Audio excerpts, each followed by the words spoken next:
Esta es mi vida, llena de victorias y caídas. I'm sure that a lot of you guys remember me from Encounter since we had this amazing weekend. I just really been thinking about all the great things that God did through you guys and the way that I thought I was going to be of a blessing to you guys. And in a way, God worked it all out so that I was one who was very, very blessed. So, I mean, it was amazing. It was an amazing experience to be able to serve you, to be able to be there for you. And I just thank God that He gave us that chance, just to create new relationships and the time of fellowship that God provided us with. And yeah, I'm excited for this series of videos where I get to stay in touch with some of you, although you can't talk back to me, but you can still contact me. There is a verse that God has been putting in my heart, and I just want to share it with you because I want to encourage you to continue just seeking God and just to be able to hold on to what you have received.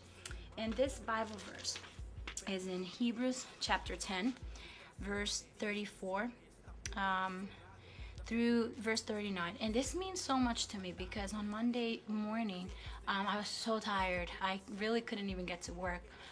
So I was laying down in bed, just relaxing and praying for you guys and asking God, I want the youth to hold on to what they have received. I don't want them to lose what they received. I don't want them to think this is just an emotion. I want them to know that this is an experience, that's something that's really going to change their lives.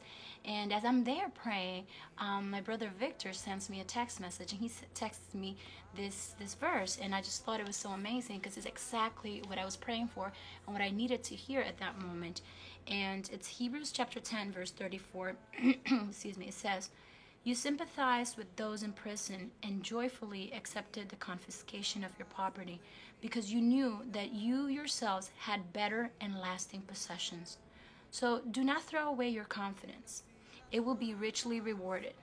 You need to preserve so that when you have done the will of God, you will receive what He has promised. For in just a very little while, He who is coming will come and will not delay. But my righteous one will live by faith. And if he shrinks back, I will not be pleased with him. But we are not of those who shrink back and are destroyed, but of those who believe and are saved." And I just want to focus on that verse when it says, we are not of those who shrink back.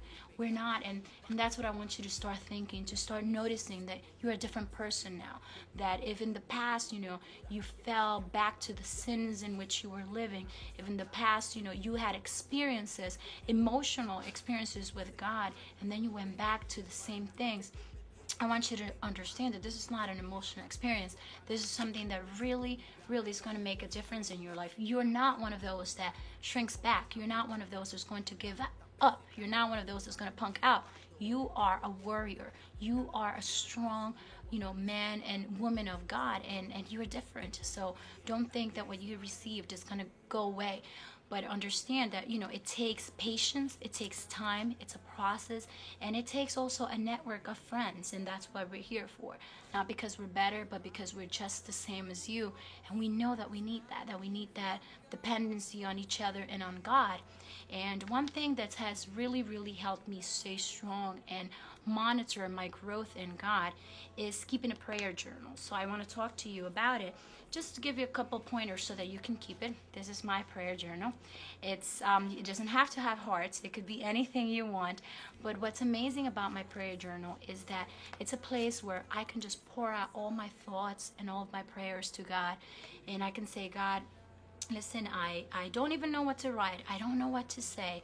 And here I write my prayers, and here I write my cries to God, and here I write the Bible verses that make an impact in my life. For example, that verse that I just read. And then I write, what it means to me at this moment. And I will write exactly what it meant, at that moment, so that, in the future, I go back to these words, and it means so much more, because it's not just something that I remember. Oh, I remember that verse that I read, but also I remember exactly how I felt before I read it. I remember exactly how I felt now that I read it, and just the words that God gave me. And remember, people in the Bible journaled all the time. David wrote how he felt that was called journaling. You have the whole Bible. It's written because people took the time to journal. So you never know. The words that you write in your prayer journal, they're going to be of a blessing to someone in the future. So, I encourage you to keep a prayer journal, to write your prayers, to write the words that God gives you, and just to be able to see how you're going to grow in your relationship with God in that sense. So thank you for giving me this time to just have this little chat with you, and if there's anything that I can do, and if there's any way that I can be praying for you, please contact me, and I will continue praying for you. God bless you, and I'll see you next time. Bye-bye. Mi vida. Yo, Jehová me enseñó a valorar lo que yo tengo y que se estrecha la distancia entre los logros y los sueños, que todo es posible.